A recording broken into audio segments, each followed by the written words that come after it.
28 या 29 दिन ही क्यों होते हैं, 30 या 31 क्यों नहीं होते? आपके मन में आए बेटा कभी? तो फिर आपने पूछा ये प्रश्न बेटा? तो बेटा पहले तो मैं आपको ये बताऊं कि अब की बार फरवरी में कितने दिन है? 29 दिन है। तो 29 दिन, पहले तो 28 दिन क्या आए, और हर चौथे साल में 29 दिन क्यों आए? लीप कावर्स। तो मैं पूछूं आपसे कि लीप कावर्स क्या होता है? कौन बच्चा बताएगा? शाबाश, बताओ बेटा, शाबाश शाबाश शाबाश। एक साल में एक दिन और शाबाश शाबाश, ठीक बोल रहे हो आप। 12 घंटे अधिक होते हैं और वो माने नहीं जाते, और फिर जो चौथा साल होता है उसको नजदीक पहुंचे बेटा, शाबाश। आप बताओ बेटा। 6 घंटे होते हैं, 6 घंटे। हाँ, 6 घंटे होते हैं, और 4 साल में 24 हो गए, एक दिन हो गया। ठीक है बेटा।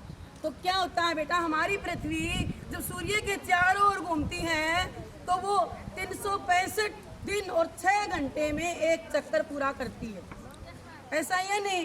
तो 6 घंटे, एक साल में 6 घंटे, दूसरे साल के भी, तीसरे के भी, चौथे के भी, तो 6 चौका 24। और वो 24 जो दिन है बेटा, सॉरी 24 घंटे, 24 घंटे का क्या बन गया?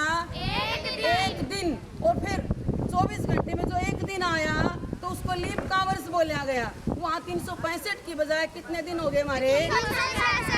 366। लेकिन मेरा प्रश्न क्या है कि फरवरी में 28 29 क्यों होते हैं, किसी और महीने में क्यों नहीं होते? ये क्या कोई बच्चा बताएगा? तो देखो बेटा, इसके लिए हमें इतिहास के पन्ने पलटने होंगे। ये रोमन साम्राज्य की देन है। सुनो बेटा ध्यान से।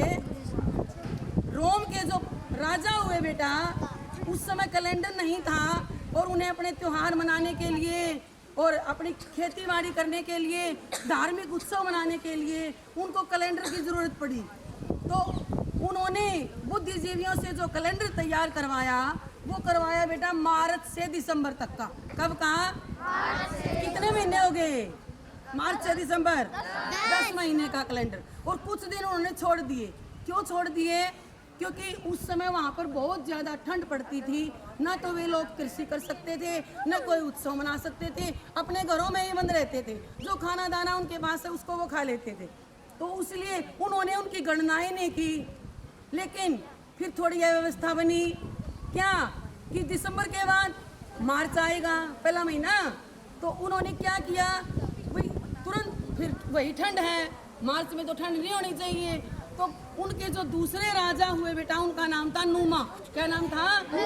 नुमा। उन्होंने क्या किया, जो बचे हुए दिन उन्होंने चंद्रमा के आधार पर गणना करके 12 राशियां जो होती हैं उसी प्रकार हमारा जो कैलेंडर तैयार किया, और उसमें उन्होंने 356 दिन का दिन बना, साल बनाया बेटा।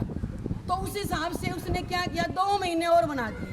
एक महीने में 31 दिन और बचे हुए 28 दिन फरवरी में, दूसरे महीने में डाल दिए। लेकिन उनको उसने क्या किया, उस राजा ने जो कैलेंडर तैयार करवाया वो क्या किया बेटा, उन्होंने दिसंबर के बाद जनवरी फरवरी को लगा दिया। यानी दिसंबर 10वां महीना, जनवरी 11वां और फरवरी 12वां, आखिरी महीना हो गया नहीं?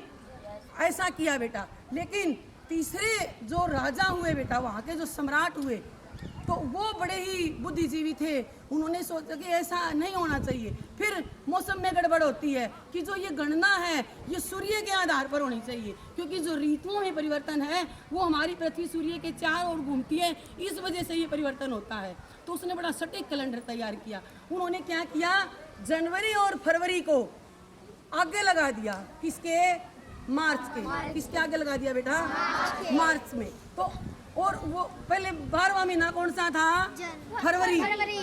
12वां महीना कौन सा था? फरवरी। फरवरी में जो दिन बचे 28 वो कर दिए, और एक दिन 29 4 साल बाद वो लगा दिया। तो 12वां महीना जो फरवरी था, इसीलिए उस महीने में वो दिन बेटा कम थे। और उन्होंने उस महीने में कम इसलिए किए कि उस समय के लोग, वहाँ के लोग आपके क्या सम संख्या को अशुभ मानते थे। वहाँ हो गया 28, तो उन्होंने सोचा इसको महीने को पीछे करो भाई, आगे मत लेके आओ इसको, तो पीछे कर देती है बेटा। लेकिन जो तीसरे सम्राट आए बेटा, उन्होंने इन दोनों महीनों को आगे लगा दिया, जनवरी फरवरी। इसीलिए हमारा जो दूसरा महीना है बेटा, वहाँ 28 या 29 दिन होते हैं। ये है हमारे इस कैलेंडर की जानकारी। और हमारा जो कैलेंडर है सनातन धर्म का वो विक्रमी संवत के आधार पर चलता है। आपने पुस्तकों में देखा होगा कहीं सन लिखा हुआ है बेटा, कहीं संवत लिखा हुआ है, देखा है कभी ऐसा सन या संवत? अब आप संवत जो है बेटा विक्रमी संवत के आधार पर है और सन जो है हमारा इस कैलेंडर के हिसाब से है। तो अगर हमें ये जान, कई बार ऐसा होता है कि जन्म तिथि संवत में होती है और उसकी मृत्यु तिथि पुण्य तिथि होती है वो सन में भी होती है, तो हम कैसे करें हमें समझ नहीं आता। मैं आपको एक बताती हूँ, सन और संवत में 57 साल का अंतर होता है। कितने साल का है? 57 साल का। संवत 57 साल आगे होता है। अब कितनी, कौन सा साल है? 2024 है। अब तो संवत हमारा अब अप्रैल से शुरू होगा बेटा, पहले नवरात्रि से होगा। तो अब हमारा संवत कौन सा हुआ? 23 में अगर हम 57 जोड़ेंगे तो 24 में नहीं, 23 में जोड़ो। 23 में 57 जोड़ के बताओ कितना हो गया? 2023 में 57 जोड़ो। ठीक बोल रहे हैं बच्चे? क्या हो गया? 2080 संवत चल रहा है। कौन सा संवत चल रहा है? हाँ, सन और संवत में 57 साल का अंतर होता है। इसीलिए बेटा जो ये फरवरी का महीना है यहाँ 28 या 29 दिन होती हैं। ये इस कैलेंडर का रहस्य है। धन्यवाद।